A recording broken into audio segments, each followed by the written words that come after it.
တကာတို့ပေါင်းကားစုဝေးလမ်းကြီးလာသူချင်ကစေရမူရညရောက်စိန်ရောက်ဝေးဟန်ကြော့ရှင်ကအိုးဒီဝစ္စ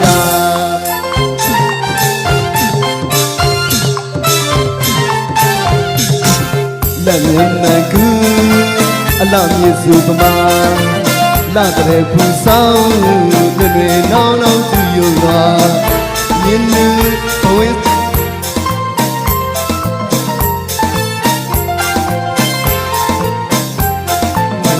အချင်လို့ဒီဆွေရွာအပြင်းမျိုးမဲမရှိသာအိုးဒီဝစ္စ